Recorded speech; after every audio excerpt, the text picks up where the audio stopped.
So part 2 of the Ultrabook News live review session, Q&A and Ask the Expert tonight with the Samsung 900X1B. It's the 11.6 inch 1366 by 768 pixel device.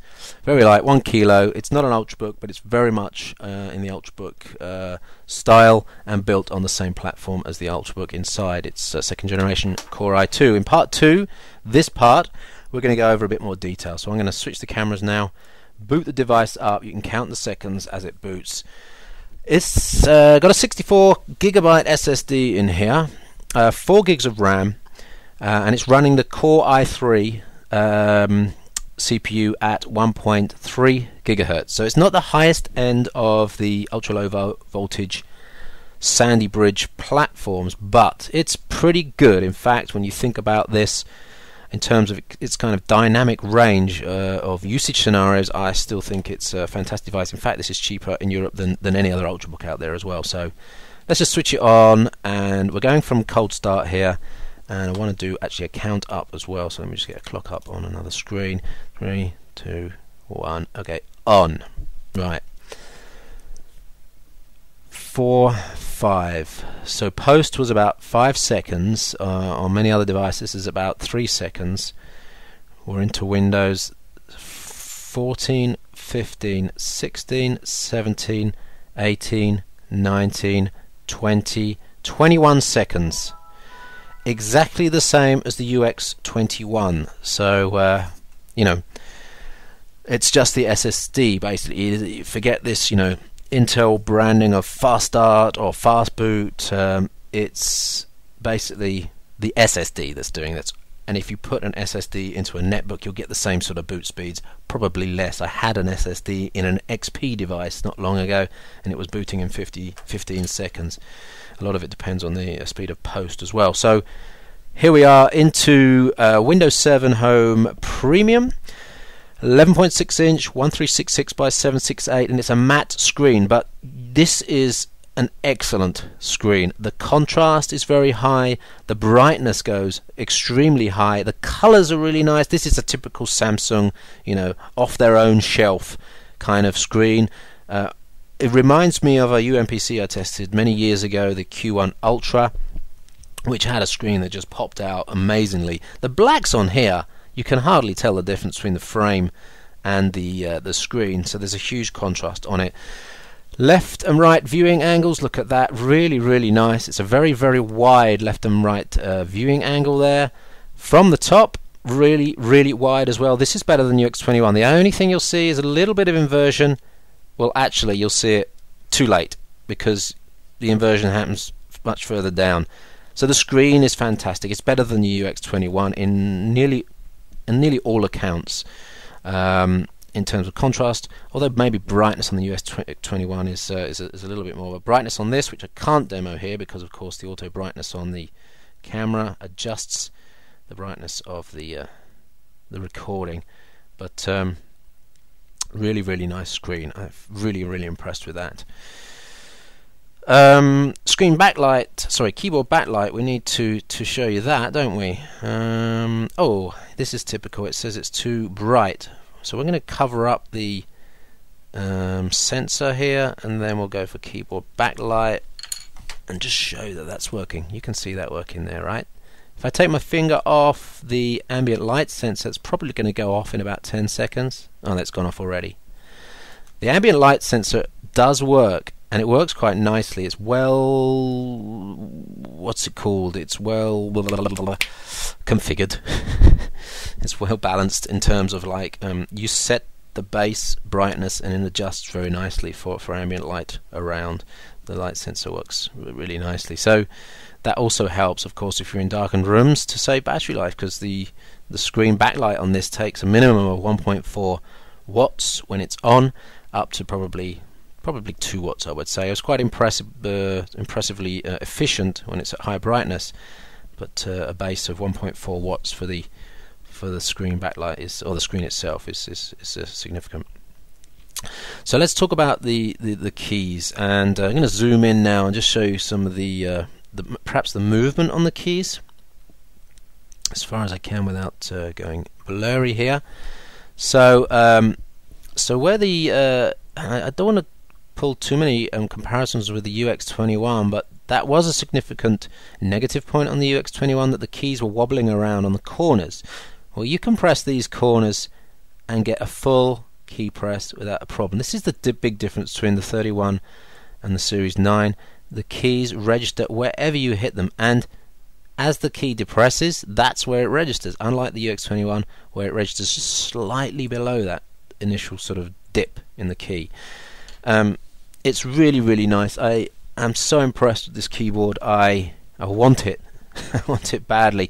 And combined with the touchpad, which is Synaptics, a really nice velvety finish on the touchpad. I've had zero problems on this whatsoever. So I can totally recommend the keyboard on this for long-term typing, for fast typing, for touch typing, and night typing as well because of the backlight. And I found myself in a dark room the other day.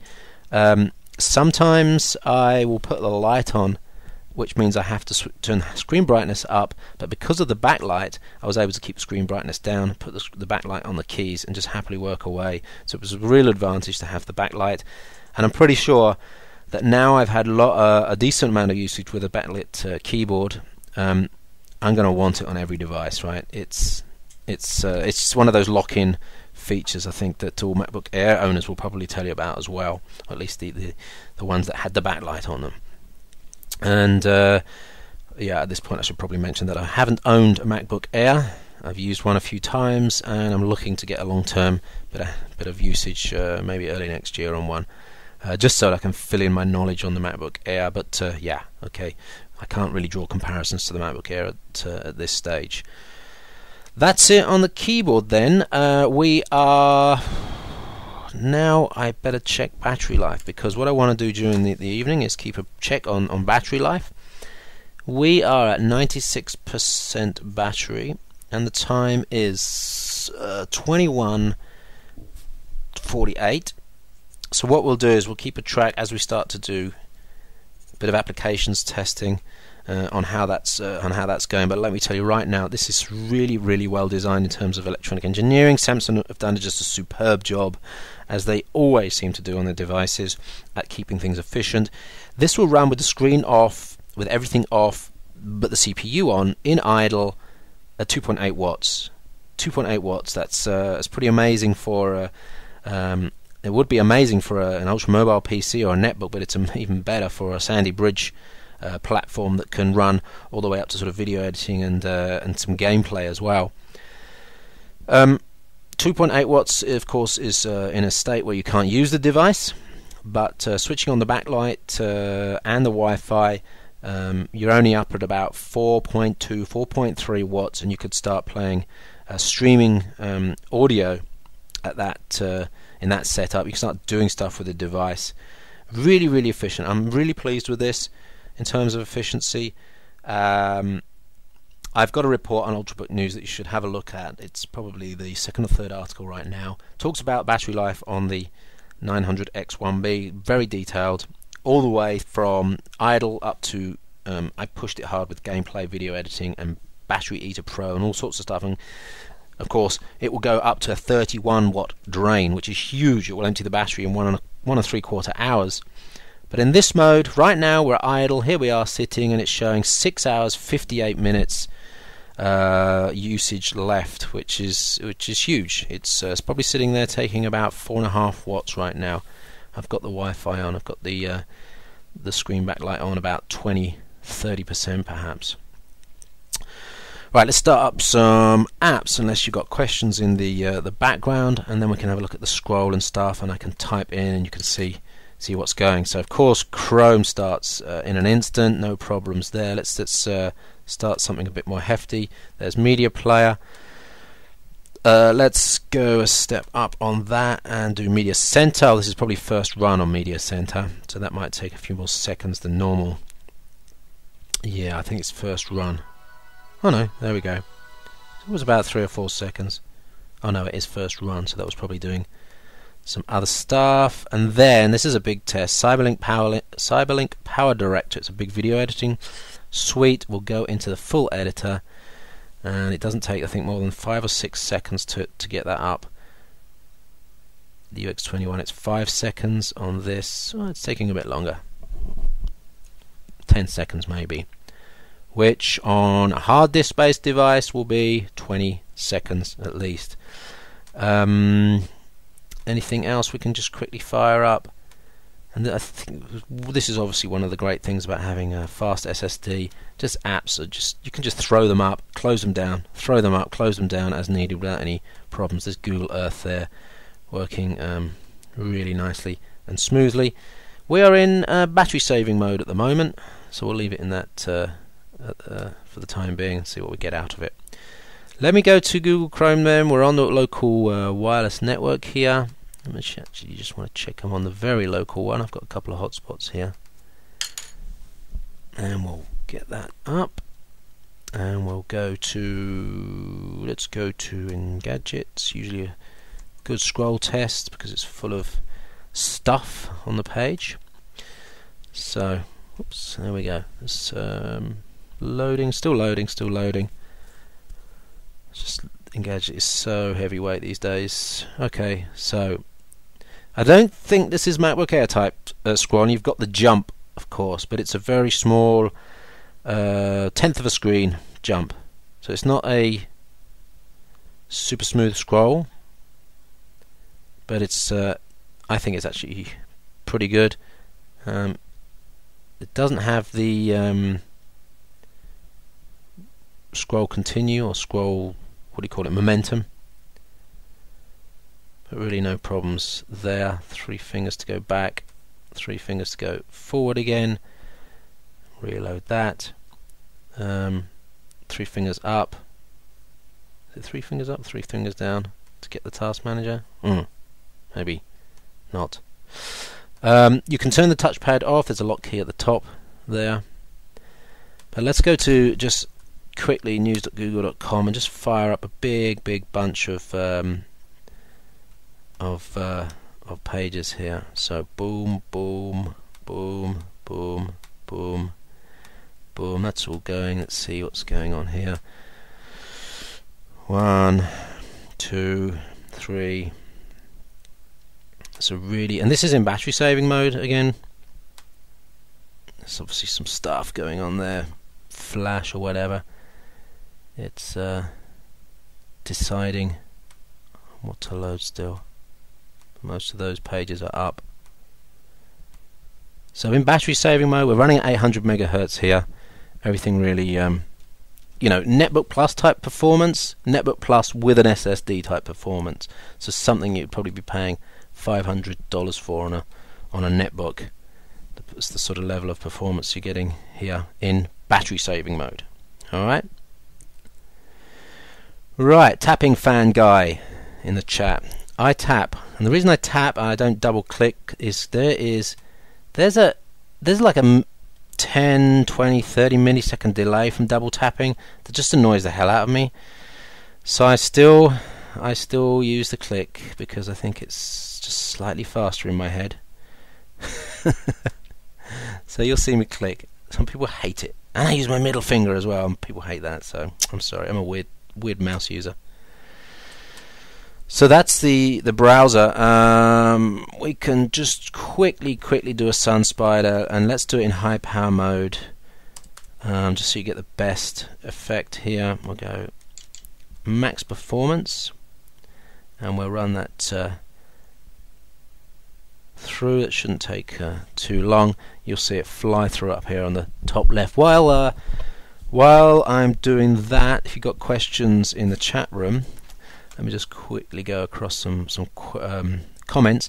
Someone says, "How is the touchpad surface?" It is velvety. It's lovely. It hasn't got any fingerprints on it. It's if you have cold hands or warm hands, it doesn't get sticky. Nice. Looks like the Samsung Series 5 Chromebook. Yeah, it does in a way. The Chromebook is a lot heavier, a lot bigger, a lot heavier. My God, that Chromebook is heavy. It's like 1.7 kilos. 70% heavier than this. There's your SunSpider result there. You probably won't be able to see that. Can I zoom in? It's 569 milliseconds there on the latest build of Chrome. It's not a beta or a preview version.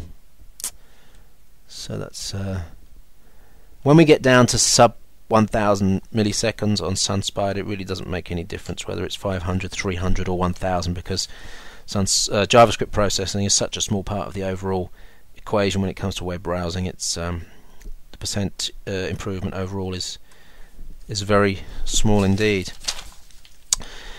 Right, let's do the standby test now, which is kind of interesting because that's one of the key features of Ultrabooks, is that they'll do the standby,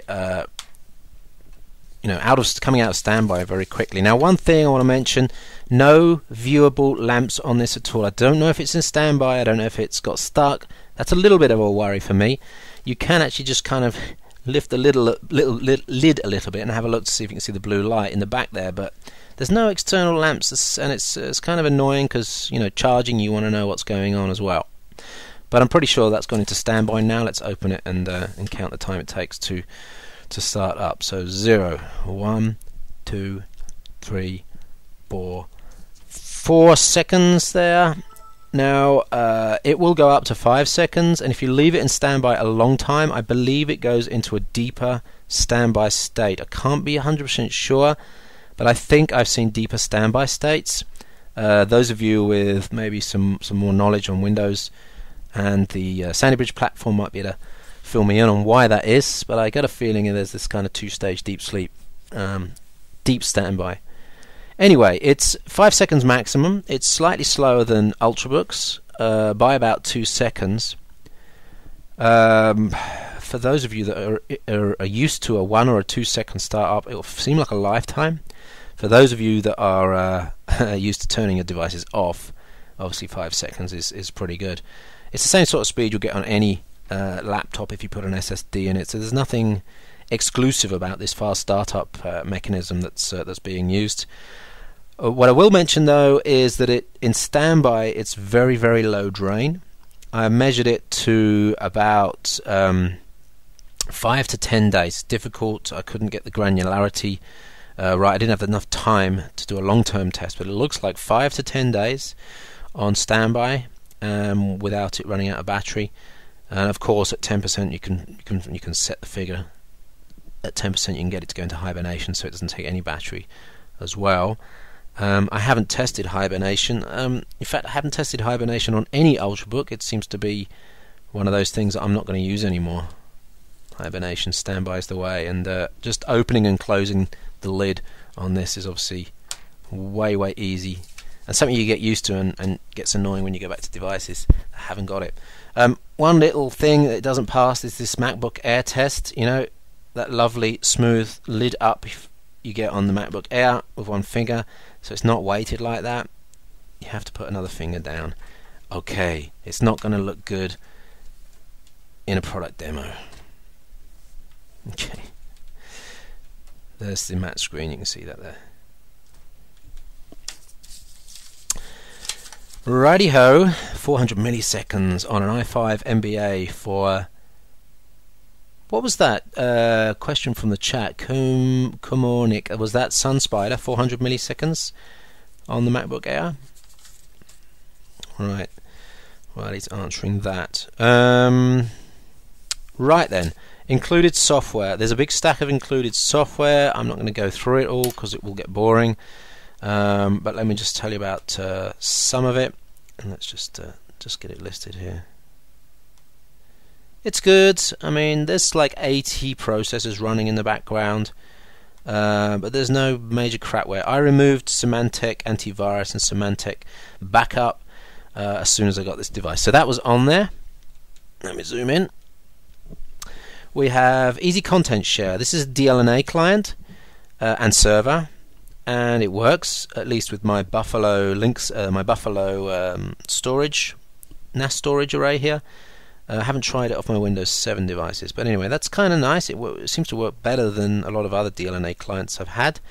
And I'll be interested to see if this works with, I'm going to get Samsung HDTV soon with DLNA server on it, so sorry, client on it, server or client, whatever it is.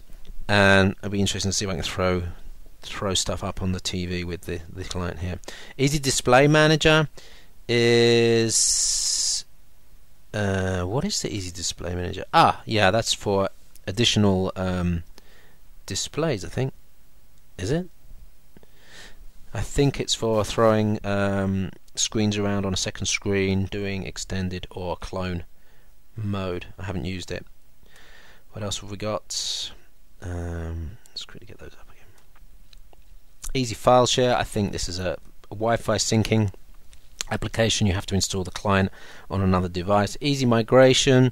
Yep, that's a user file migration tool. Network Manager. It's a network manager. Windows 7 has a good network manager. I don't know why it's in there. Easy Speed Up Manager. Well, this is a fast boot thing, and I think you have to run this occasionally to keep speed up fast boot working optimally. But I've got a lot of apps installed on this and haven't seen any slowdown yet. Interactive Guide is it's a interactive video. Movie Color Enhancer, so once it detects overlay being used, it will change the color balance to what you specify. Recovery Solution is there.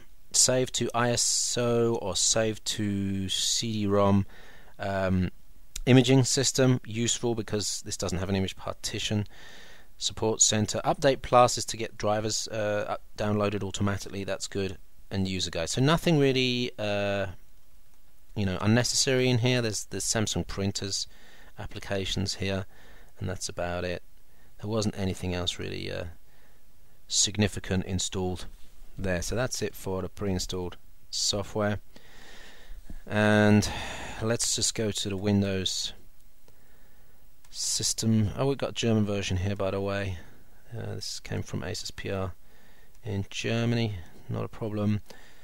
So the Windows index is 4.3, but I haven't tested it. I don't. You want to see what the Windows index is? I can show you the split. 7.6 for the disk, down to 4.3 for the processor. Maybe if I had this in high power mode, it'd be a bit more than that. But just ignore those. I don't hold any weight with those figures. Core i3, it's a 2357M ULV, of course. To mention, on the Core i3, it doesn't have Intel Turbo Boost.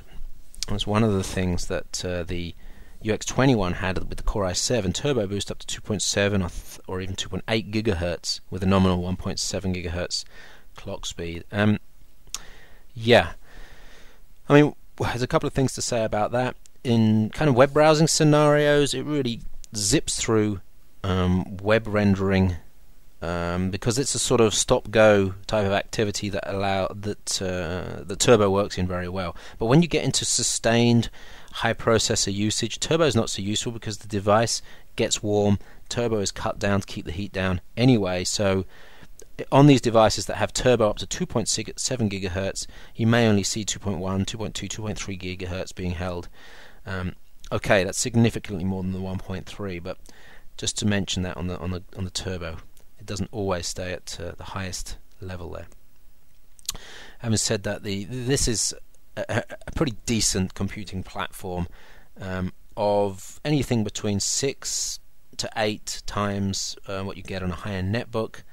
So serious processing power for everyday usage.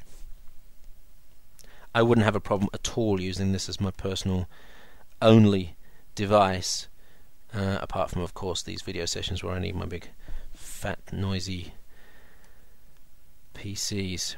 Alright, let's stop that section there then, and we'll just stop the video so that we don't make the videos too long. So thanks for watching part 2. Part 3, we're going to start to look at, well, we'll have another look at the battery life, of course. In fact, why don't we do that now? Just get a quick battery life status check. 91%. We've lost 5% in, what was it, 15 minutes. So that's 22. 6. Of course, we've been in battery save mode. We haven't really done too much. But we're going to do some video playback tests. I'll talk about sound quality. We'll also maybe do some app testing and maybe the games as well, although I may leave that to a second or a fourth session. Alright, so thanks for watching part 2. Stay tuned if you're in the chat session here. We'll come back.